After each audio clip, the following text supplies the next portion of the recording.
Hi, Cancer and Cancer Rising. Here's your horoscope for December 2024. I'm Astrologer Joseph Anthony. All right, here we are at the end of 2024, and we have an unusual month ahead. And this is because we start off the month with Mercury retrograde, but that's not the unusual part. We also have Mars that's slowing down, going retrograde on the 6th. That's still not the unusual part, but we have 2 new moons this month. That is the unusual part.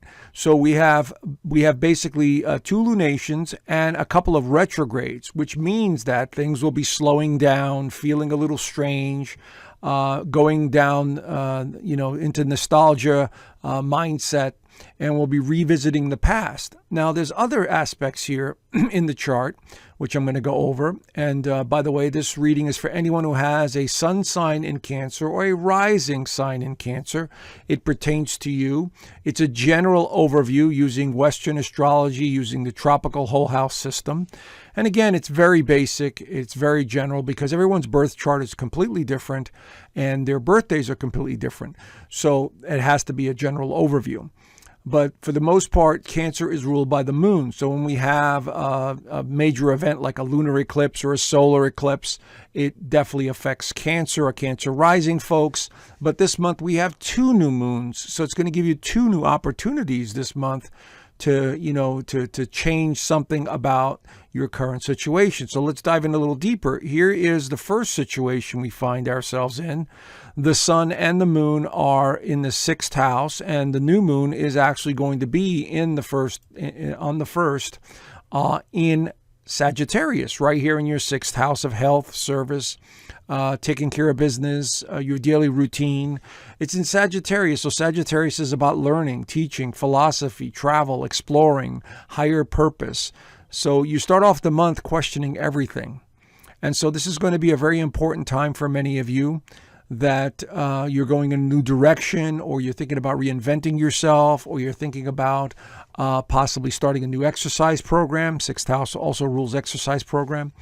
But Mercury is retrograde in that house right there. And so this is something from the past that's resurfacing. Could be clients, could be job from the past, could be an old exercise routine, whatever it is. So it'll be retrograde until about the middle of the month. And so this is going to slow you down a little bit or make you feel like this push and pull energy. I got to go in this direction, not go in this direction. I got to go into the past. I got to take care of this. And so responsibilities from the past might start piling up here as we start off the month of December. Okay, so this is the tricky part. We also have Pluto that is now embedded in your 8th house for the next 19 years. Pluto is at home in the 8th house, so you're going to feel more sensitive, more of a psychological edge, curious about everything, curious about the past, having premonitions and dreams that are going to be very visionary. This is all part of Pluto going through this 8th house. But this month we also have Venus that's going to conjunct Pluto, and I'll talk about that in a minute because that's going to be very powerful as well. But on the 6th, we have Mars going retrograde right there. It is a stationary position. It will start off retrograde in Leo, and then on January 5th and 6th, it will retrograde back into your 1st house of identity and self. So it's going to stay here for quite a while. Retrograde will last until about the end of February, and then it'll move forward in Cancer. But the problem is that retrograde, it's forcing us to go back within ourselves, but it'll be opposing Pluto, it'll be opposing other planets and making it very tricky, energetically to kind of figure out what we want for the future, okay? And so this is just the way the universe works. It brings in cycles, it forces us to change, it forces us to face things, and then when those cycles change direction, we begin to realize, oh, that's what I had to go through. Oh, that's what had to happen. So this is going to start off in Mars, which is in your 2nd house of income and values. So you're going to be questioning everything having to do with your current investments, your current financial situation, what you value most. Maybe you're taking care of children and there are expenses involved because Leo represents children as well as Cancer. maybe you're having concerns about that, their schooling, their clothing, whatever. And so there's concerns over all of that as well with Mars going retrograde. Okay. But as you can see here, we've got alignments that are coming in between Venus, which is the next alignment coming up here on the 7th, right there. Venus enters Aquarius, and it'll be exactly, starting to oppose Mars in the 2nd, and it conjuncts powerful Pluto in the 8th. So this is a relationship or some sort of financial dealing or something that you have shared resources with that is going to be on the forefront here, at least for the next couple of weeks, starting on the 7th. It might even start a little earlier than that. But there's financial concerns. There is concerns about a relationship. There's concerns about investments and shared resources here in some regard. Anytime anything conjuncts Pluto, there's a powerful transformation that takes place or a strong realization about something. And so this is Venus, the sign of partnerships. So maybe, you're considering something with a partner, an investment or investment opportunity. Maybe there's something to do with banking, insurance, any of that stuff. This could all be on the table as well. And so we need to keep an eye on this because it's going to be very important in some way throughout the entire month. The other possibility is that something going on in the economy. We just had an election, and there's going to be a lot of changes coming to the United States here in the United States if you live here. But it'll trickle over into other countries as well. So this could have something to do with that, announcements being made. But whatever it is, Venus will continue to go through Aquarius in this 8th house and will begin to make some aspects also later on in the month to Uranus, which is unpredictability. So you might find yourself in I'm not sure where I'm going or where I'm heading around this time because of the 2 retrogrades here, this Venus conjunction of Jupiter, and all of this other energy that is forming here. We also see, if you notice, Mercury is also loosely opposing Jupiter. It's this push and pull. I'm not sure where I'm going. I'm not sure what I'm doing. I'm not sure. Friends, everyone is in that boat right now because we're going through a transition. Okay? So try not to worry too much about any of this stuff. Just try and focus on, doing the best you can. That would be my suggestion this month. Okay? Now, Neptune goes direct in later on in the day in Pisces, right there at the top of the chart. There it is in stationary position, which is a good thing because this lends more imagination and some creativity into your life.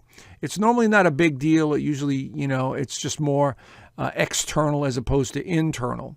Okay, because it's an outer planet that takes so long to go around the sun. So this will help with the imagination and creativity if you're in those fields. So I would focus on that. Now, the full moon in Gemini, on the other hand, another tricky one because it's going to be on the 14th into the 15th. It'll be in the sign of Gemini right before yours. And so there's very important communication taking place or trying to understand something at the deepest level. Now, what makes this one so tricky is not only will it be opposing the sun, it'll be squaring that Neptune. So here we have another T-square coming in, which is usually a lot of pressure. So it's pressure to change, pressure to move on, pressure to have some important discussions with another person, either involving a job, a sense of purpose, a direction. Could be your child. Maybe you're having a discussion with your child about their future, that kind of stuff. But whatever it is, communication is going to be very high, very strong, and the need to communicate with others is going to be very important. Now, there could be a psychological component to this because it's in the 12th house, because Pluto is in the 8th house. It could be you overthinking and over worrying about something as well, so be very mindful of that. Okay, remember the moon is your ruler. So anytime the moon gets triggered like this, your senses go off the charts. So try and remain calm, try and stay centered. Remember who you are, spiritual being having a human experience, and this too shall pass. This is a very, tricky month for all signs. Okay. Mercury goes direct later on the 15th, right there. There it is at stationary position, which will help out a little bit.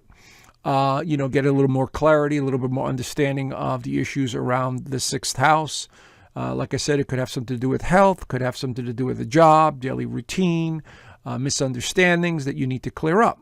So Mercury going forward will absolutely help that situation, or it should help that situation over the course of the next couple of weeks. Now, the sun enters Capricorn on the 21st, like it normally does every year, entering your 7th house of relationships. So once again, the theme of having people in your life and connecting and, wanting to be around other people absolutely increases. Now, because Pluto is in the 8th house, because Mars is retrograde, there could be, once again, people from the past that show up. So revisiting the past, situations of the past, jobs from the past, could all be the theme here with this sun going through the 7th house. But on the 30th, we have the new moon, a second new moon, which is considered a black moon. Normally it would be a blue moon, but this is a black moon because we can't see it, because the sun is low on the horizon at this time of the year. We can't see this new moon, so we consider this a black moon. And it's in the 7th house, so a new person, a new situation should come around, being around new people, getting out and interacting, meeting some very interesting people is absolutely a possibility from the 21st all the way through into this new moon on the 30th. So you'll start off the new year either meeting somebody from the past or meeting somebody new, because this is all about partnerships and relationships, okay? So this could be the theme here as you end the year of 2024, okay? So if you like this reading and you want to learn more, I'm doing extended horoscope readings for each month in my inner circle, as you could tell here by this slide. I also do weekly astrology. I teach astrology there. We do Zoom calls every Sunday. And we're doing something new called remote viewing, where I give everyone a target and we tune into it each week and we see what people come up with. Okay, so consider joining. I left the link down below. Hope to see you in the inner circle. Anyway, have a great month and a fabulous new year. Do the best you can, and I will see you guys soon. Bye for now.